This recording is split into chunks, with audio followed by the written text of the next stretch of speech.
welcome to Tales for a Thursday evening.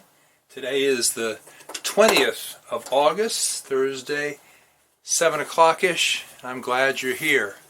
This evening we get to continue hearing the story of Where the Red Fern Grows by Wilson Rawls. So I'm excited to have you with me, and we will start with, we're all the way to chapter 16, getting ready to go on a championship coon hunt with little Ann and old Dan, with Billy, with his grandfather and his father, who he calls Papa.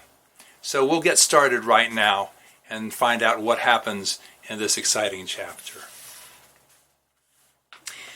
In the afternoon, our judge came over and introduced himself. He told us he'd be going with us that night. About sundown, we piled in our buggy and drove a few miles downriver. I noticed other hunters doing the same thing. Everyone was trying to get away from the already hunted territory. It was dark by the time Grandpa stopped. I untied the ropes from my dogs. Little Ann reared up on me and whined. Old Dan walked off a few yards, stretched his body, and dragged his claws through the soft bottom soil. Opening his mouth, he let out one loud bawl and then disappeared in the thick timber.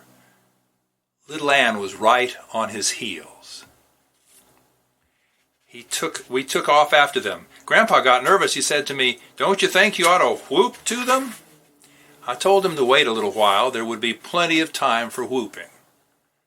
He snorted and said he thought a hunter always whooped to his dogs. "I do, Grandpa," I said, "but not before they strike a trail."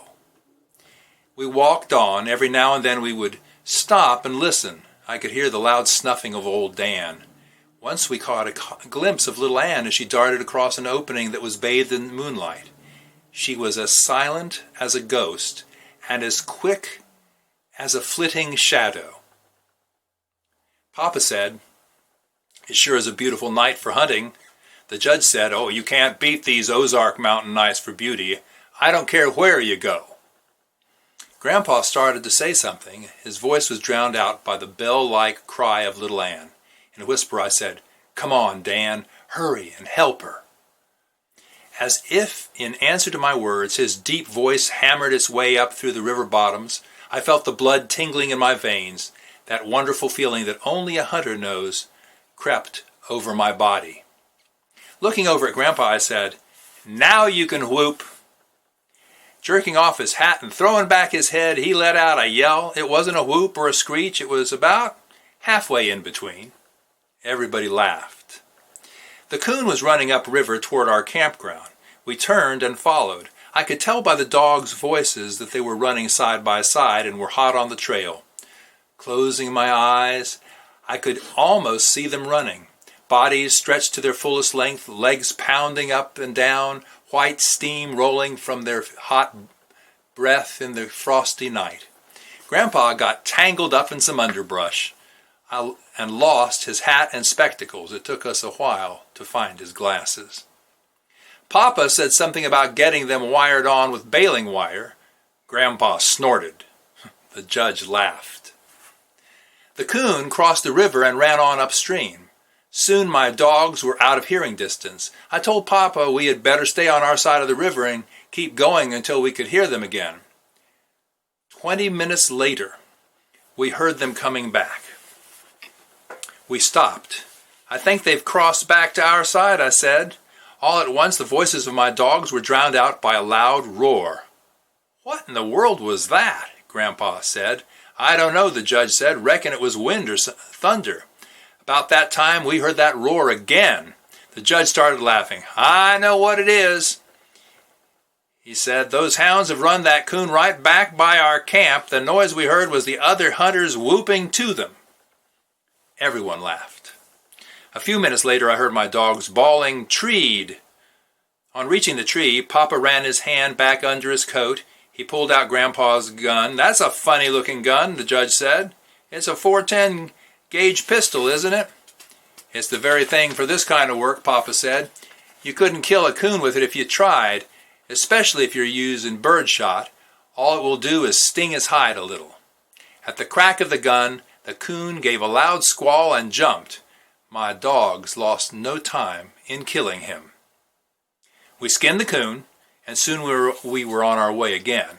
The next time my dogs treed, they were across the river from us. Finding a riffle, we pulled off our shoes and started crossing.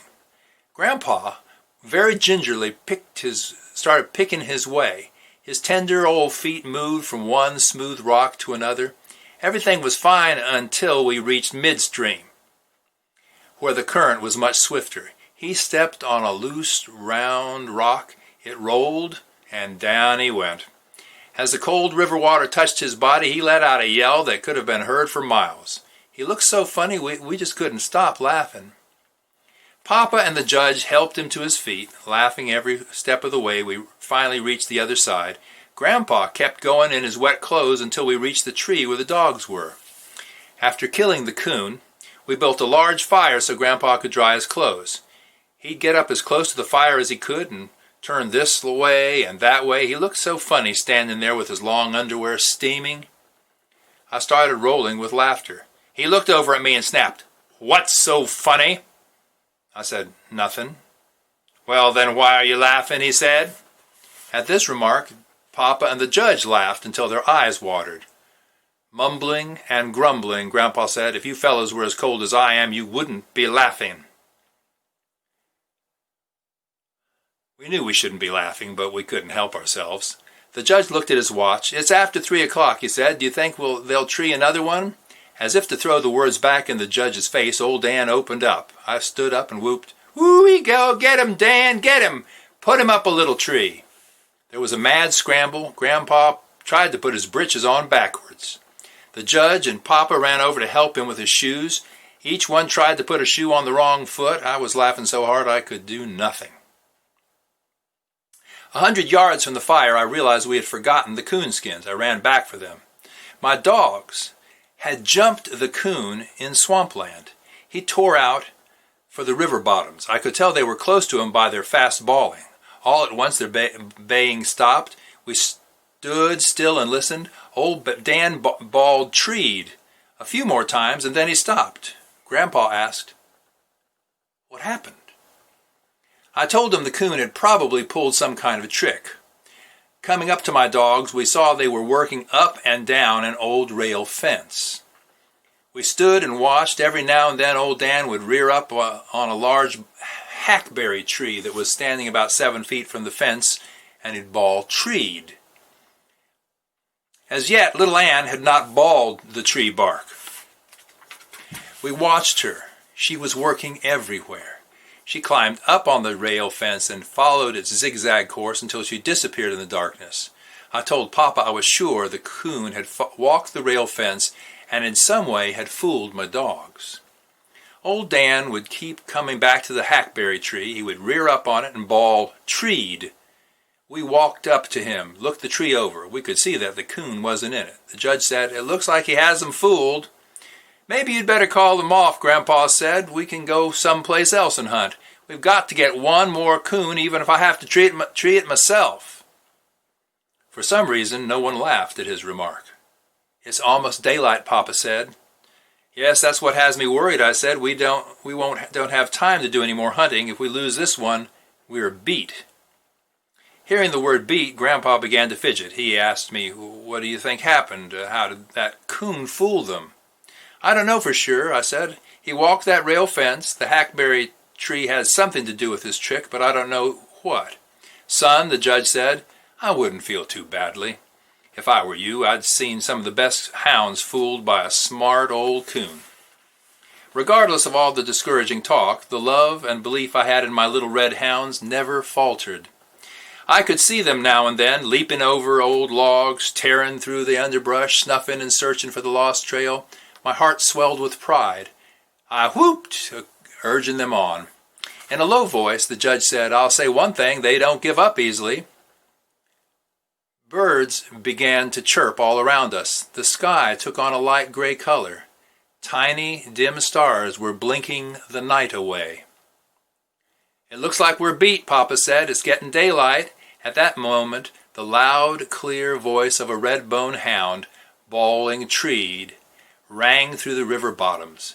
It was the voice of little Ann. Sucking in a mouthful of air, I held it. I could feel my heart pounding against my ribs. I closed my eyes tight and gritted my teeth to keep the tears from coming. "Let's go to them," Grandpa said. "No, wait a minute," I said. "Why?" he asked. "Wait till old Dan gets there," I said. "It's daylight now, and if we walk up to the tree, the coon will jump out. It's hard to keep a coon in a tree after daylight. Let's wait until old Dan gets there. Then if he jumps, he won't have a chance to get away." "The boy's right," the judge said. "It's hard to keep a coon in a tree after daybreak." Just then, we heard old Dan. His deep voice shattered the morning silence. Searching for the lost trail, he had crossed the fence and worked his way out into an old field.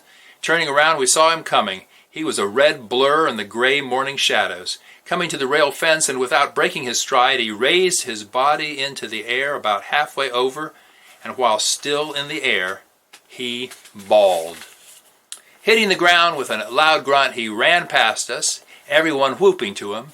Ahead was a deep washout about 10 feet wide. On the other side was a cane brake.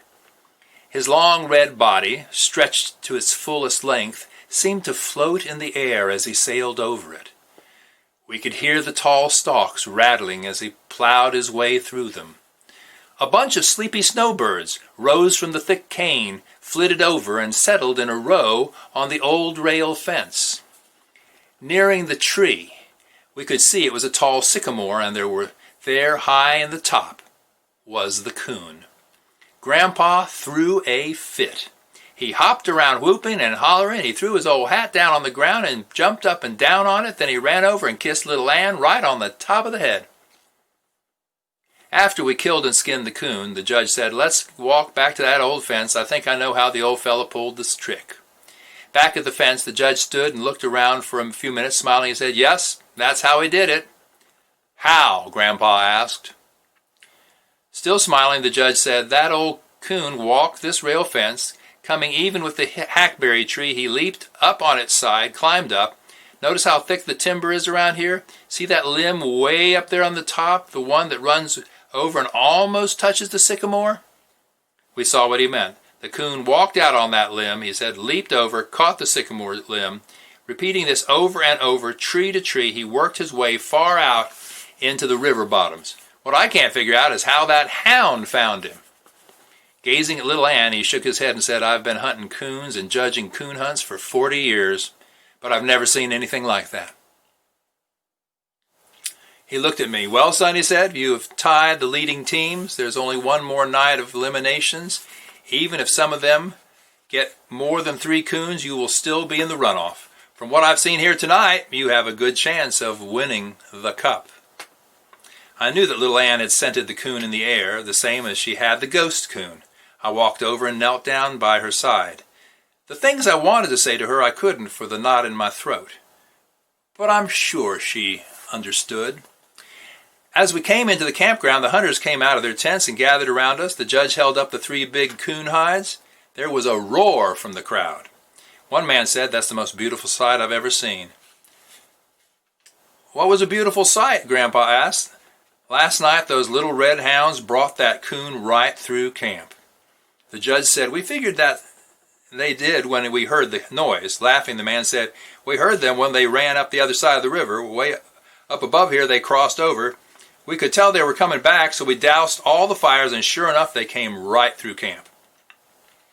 Those 2 little hounds weren't 50 yards behind the coon, running side by side. Boy, they were picking them up and laying them down, and bawling every time their feet touched the ground. I tell you, it's the prettiest sight I ever saw. When the judge started telling about the last coon little Ann had treed, I took my dogs over to our tent and fed and watered them, and after they'd had their fill, I gave them a good rub down with a piece of gunny sack. Taking them out to the buggy, I tied them up. I stood and watched while they twisted around in the hay, making their bed. That day I tried to get some sleep in our tent, but the soaking Grandpa had taken in the river had given him a cold, causing him to snore. I never heard such a racket in all my life. I'd have sworn he rattled the paper sacks in our grocery boxes.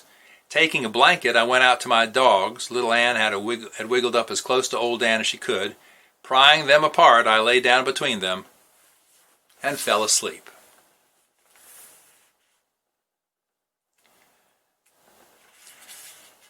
The last night of the eliminations turned out like the second night. None of the judges turned in more than 2 hides. That day, about noon, the owners of the other winning teams and I were called for a conference with the head judge. He said, "Gentlemen, the eliminations are over. Only 3 sets of hounds are left for the runoff. The winner of tonight's hunt will receive the gold cup. If there's a tie for the championship, naturally there will be another runoff."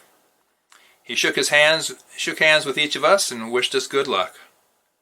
Tension began to build up in the camp. Here and there, hunters were standing in small groups talking. Others could be seen going in and out of tents with rolls of money in their hands. Grandpa was the busiest one of all. His voice could be heard all over the camp. Men were looking at me and talking in low tones. I strutted like a turkey gobbler. That evening, while we were having supper, a hunter dropped by.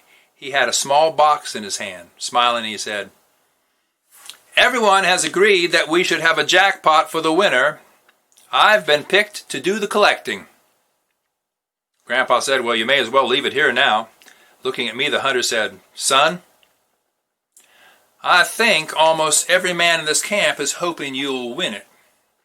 But it's not going to be easy. You're going to be up against 4 of the finest hounds there are." Turning to my father, he said, "Did you know the 2 big Walker hounds have won 4 gold cups?"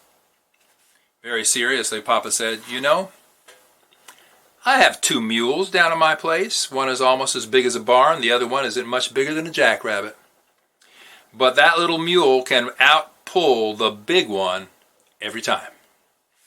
Smiling, the hunter turned to leave. He said, "You could be right." Papa asked me again where I thought we should start hunting. I'd been thinking about this all day. "You remember where we jumped the last coon in the swamp?" Papa said. Papa said, "Yes.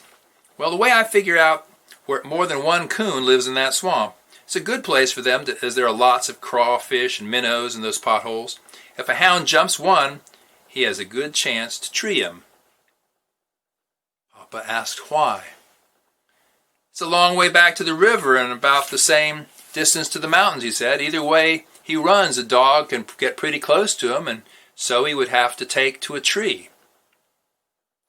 That evening we climbed into Grandpa's buggy and headed for the swamp. It was dark by the time we reached it. Grandpa handed Papa his gun, saying, "You're getting to be a pretty good shot with this thing." "I hope I get to shoot it a lot tonight," Papa said. Under my breath I said, "I do too."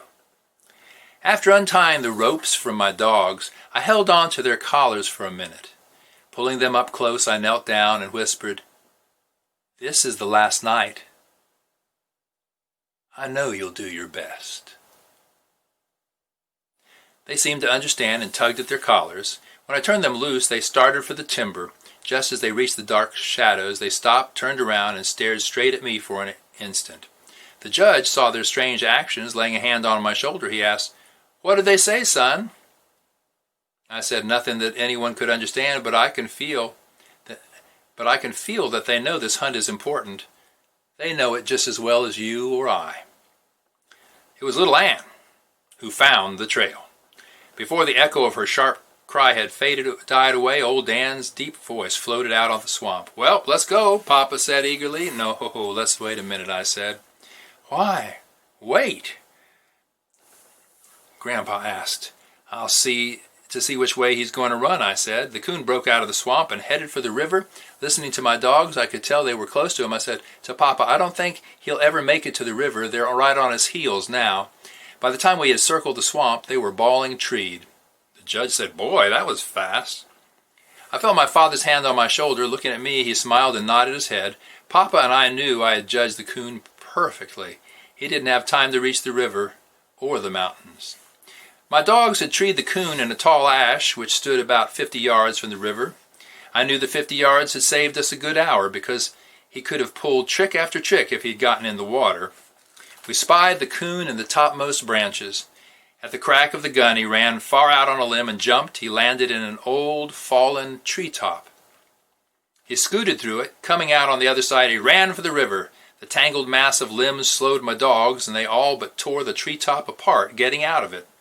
The coon was just one step ahead of them as they reached the river. We heard them hit the water. Running over, we stood and watched the fight. The coon was at home in the river. He crawled up on old Dan's head, trying to force him under. Before he could do it, little Ann reached up and pulled him off. In a scared voice, Papa said, "That water looks deep to me." "Maybe you'd better call them off," said the judge. That's a big coon. He could drown one of them easily in that deep water. "Call them off," I said. "Why, you couldn't whip them off with a stick. There's no use for anyone to get scared. They know exactly what they're doing."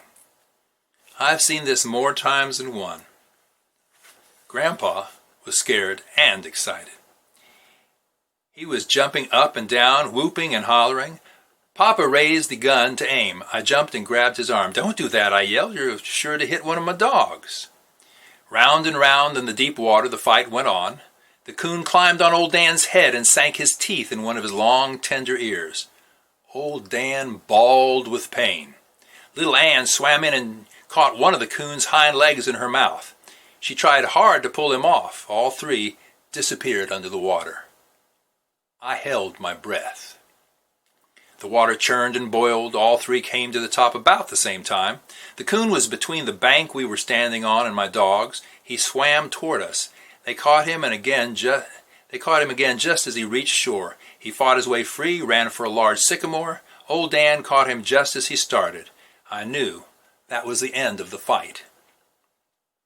After it was all over and the coon had been skinned, Grandpa said, "I hope we don't have to go through that again tonight. For a while I was sure your dogs were goners." The judge said, "Well, have you ever seen that? Look over there." Old Dan was standing perfectly still, with eyes closed and head hanging down. Little Ann was licking at his cut and bleeding ears.